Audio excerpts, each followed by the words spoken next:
heads of international organizations. On behalf of the President of Mexico, Claudia. For Argentina, it is crucial to preserve the integrity of this process by acknowledging when consensus has not been achieved, rather than proceeding with a document that does not accurately reflect our collective will. Moreover, we're deeply concerned with how certain geopolitical issues are framed in the document. Specifically, it addresses the long-standing Middle East conflict in a manner that fails to capture its full complexity. By focusing on a single dimension of a specific territory, it overlooks the broader regional context, the international recognition of different entities, and the structural causes of the dispute. In this regard, I wish to recall the recent adoption of UN Security Council Resolution 2803 on November 17th, which emphasizes the international community's support for a just and lasting peace in the Middle East, while calling for a comprehensive, fair process to address all aspects of the conflict. In closing, Argentina, although cannot endorse the declaration based on the aforementioned discrepancies, remains fully committed to the spirit of cooperation that has defined the G20 since its inception. We're convinced that only through genuine dialogue, respect for consensus, and adherence to the principles of the United Nations Charter and international law can this forum continue to keep working constructively with all members and partners, with a shared aim on strengthening global stability, promoting sustained growth, and advancing development in a manner that is inclusive, balanced, and respectful of our diversity. Thank you, Chair. Misgivings about certain parts of the declaration as it was adopted. And similarly, we have given Argentina, it is a declaration that has been adopted by all of us here present. And so we want to thank Argentina for expressing the views that they have expressed, and many of the views are really views that are common or commonly held by many in terms of the adherence to rule of law and supporting the resolutions of the United Nations. Mounting sovereign debt of several G7 countries pushes them to the verge of fiscal collapse. Artificially inflated financial bubbles may trigger a knockdown to the global economy. If we look at the international financial institutions, they are currently deviating from development finance to military expenditures. Thus, financing goes back to the Western economies, and in many cases through the corruption schemes in Ukraine.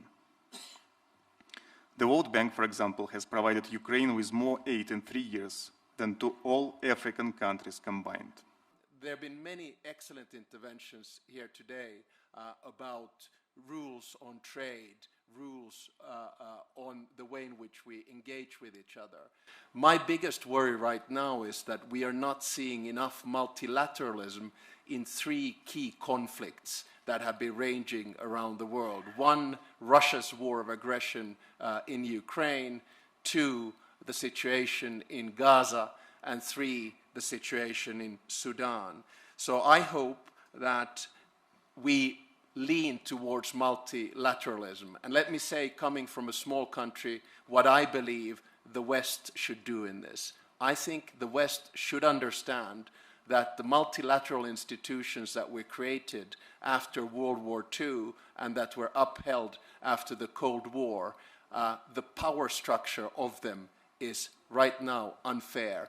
It needs to be changed. We need to distribute power in a world that exists today, not the world that existed in 1945. That is the best way for us to drive multilateralism and get it back on track. Thank you very much. Thank you very much, President Stubb. You were just so precise, Alexandra. That's the Nordic spirit, I take it. Our long-standing commitment to international law, multilateralism, and active engagement in international fora motivates us to advocate for an inclusive international system that leaves no one behind. And in that context, there is an urgent need to end war and conflict. War and conflict damages and undermines economy and economic growth. And in that context, there must be renewed efforts to end the illegal invasion of Ukraine by Russia and the war that has ensued, and also the horrors of Gaza, and the appalling situation in Sudan. We must work very hard to end these wars, in addition to the many other conflicts. Inclusive and sustainable development is impossible without peace. We must stand by the principles of the UN Charter, everyone, everywhere, at all times, be it in Ukraine or in Palestine. This means defending sovereignty, independence, and territorial integrity, and ensuring strict compliance with international humanitarian law. Without peace, without respect for multilateral rules, our efforts on trade, development, and inequality won't succeed. Spain remains committed to working with all of you to ensure that the G20 strengthens cooperation, protects the most vulnerable, and leaves no one behind. And I thank you. Thank you, my good friend, President Sanchez. I now call upon Her Excellency Dr. Nedumbu Nandi-Ndaitwah, the President of the Republic of Namibia. And resilient. Jamaica's story is one of social partnership and sacrifice.